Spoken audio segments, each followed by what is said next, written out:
Alright, let's work on a composite curve. I'm actually going to kind of go through a little bit of the tutorial we have in the book on 1048. Just do one side. And that's one of the reasons why I saved this last slide here, because it makes it a lot easier when you have the basically the center point of the planes, front, right, and left, whatever, just to visually see this a lot easier and work with it a lot better. So first we're just going to do our helix and spiral. And basically what is a composite curve? A composite curve is just taking, it doesn't have to be a helical coil, but we're going to show you with the helical coil. It's just taking three-dimensional lines and combining them all into one. So when you do like a swept boss, you can combine all the lines, not just in a singular plane or just have like one helical coil. You can have it, the ends go in different directions, and then have one. It's basically making 3D shapes and joining all those lines to create one, I guess, sweeping line profile. Since we're on, helical curves, let's continue with that. So I'm going to go on the top plane as usual. And if I'm following the book here, let me see, it wants a diameter 50, the usual.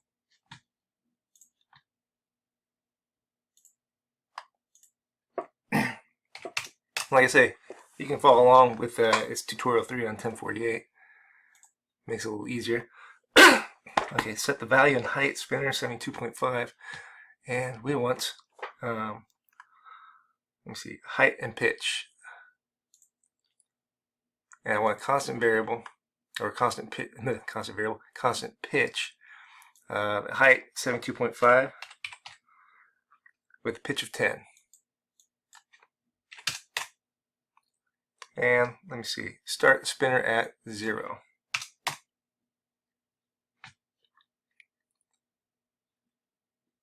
And that'll set us up for the first part.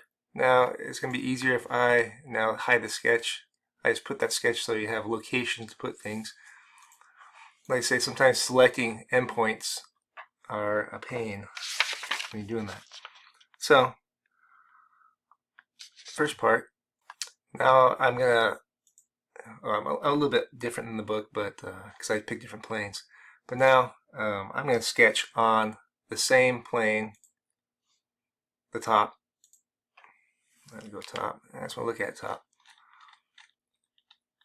And what we're doing is I'm sketching pretty much, if I can see it, I'm going to sketch on this bottom plane where the helix starts. So, and if I'm following the book, this is figure 10-133 if you want to follow along. But I'm actually going to kind of twist it from down here.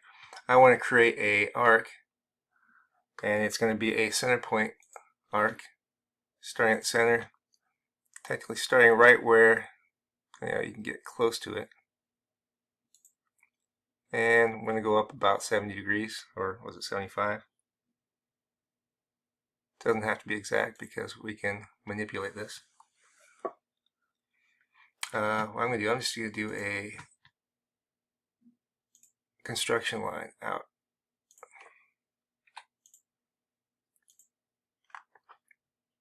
Now, I could do another 3-point arc.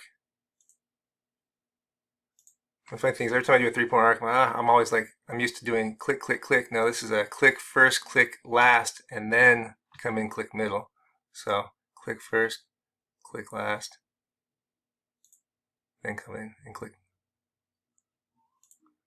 middle. Now, I want this to be tangent, so let's add a relationship. Point 2 and arc 1. Oops.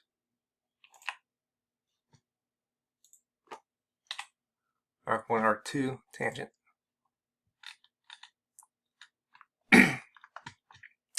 Now, technically, if I want this to be exactly 70, let's do another construction line from here to that endpoint. construction, construction, and let's do a dimension. That is fixed. Let's do 70. Oops, we went 75. I'm going to follow the book example.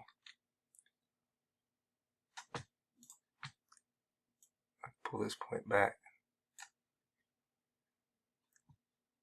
If I should go like this, let's see if I can make the tangent.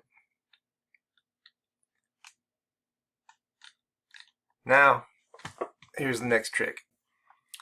Now the trick is the pierce relationship between this point.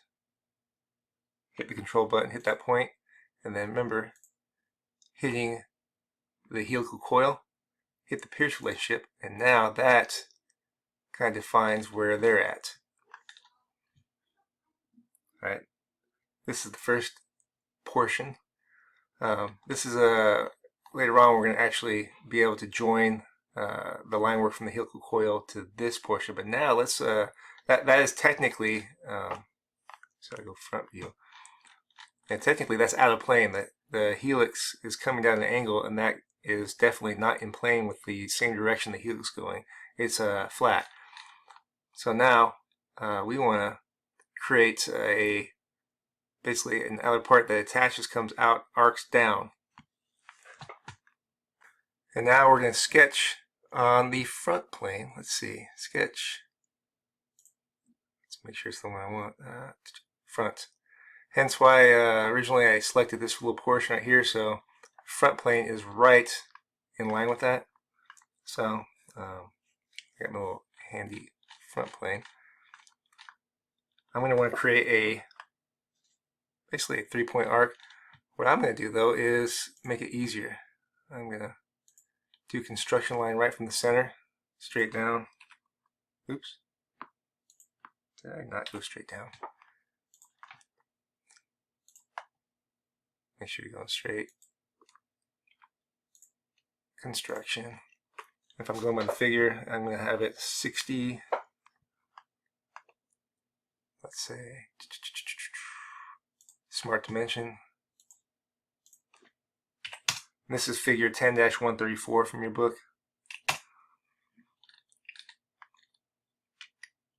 Now what I'm going to do is do an arc, because eventually we want to come up with a 3-dimensional, line for a boss extrusion or sweep to follow along.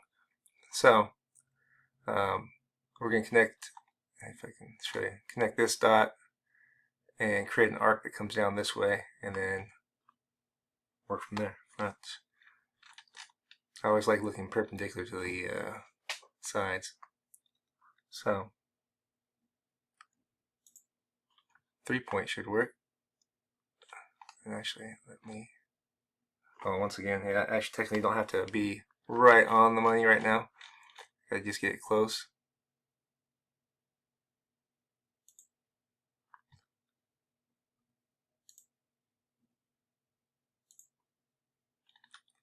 Then we can add some relationships. Let's go. We got this, and this. Let's make it line 2 and arc. Tangent.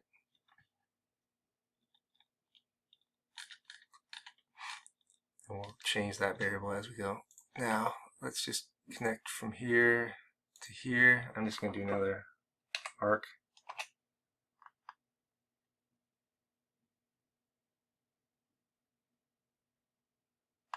.5 actually.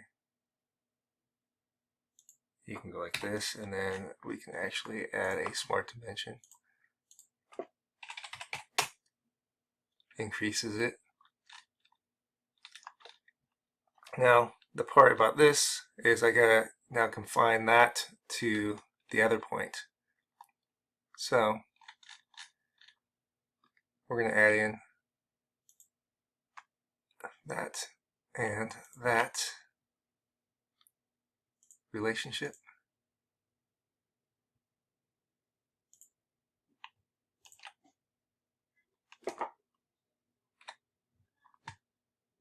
I separated the gap here a little bit so I can make it more transparent. Select both of these, basically the curve from our previous sketch to the next curve, and we're going to make it coincident.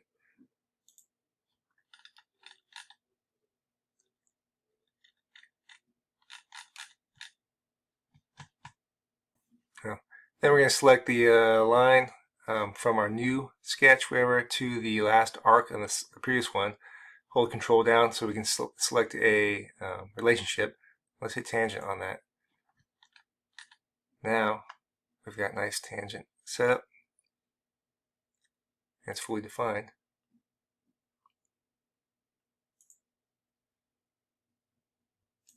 Now we can get out of this.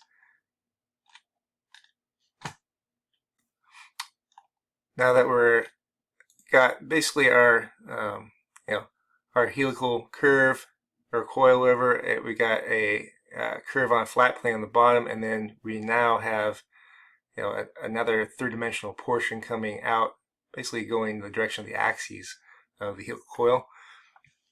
Now we want to join all these, so when we do a we're going to do a sweep boss, whatever, it will follow all the way along all the curves. So the way we do this is using a composite curve. Now a composite curve, just when you select that, just asks you what do you want to connect. This one, and this one. And everything turns blue and there's no errors. It's going to work. Hit the check mark.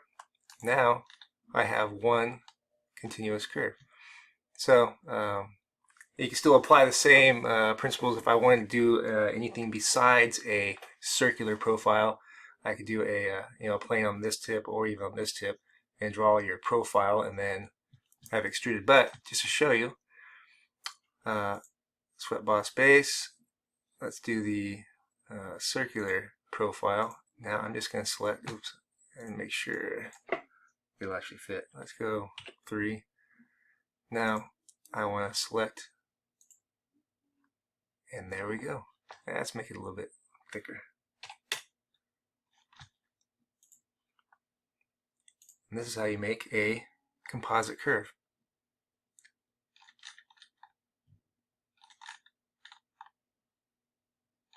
So now we'll go on to threaded holes and threaded rods, basically the thread feature in the Hole Wizard next.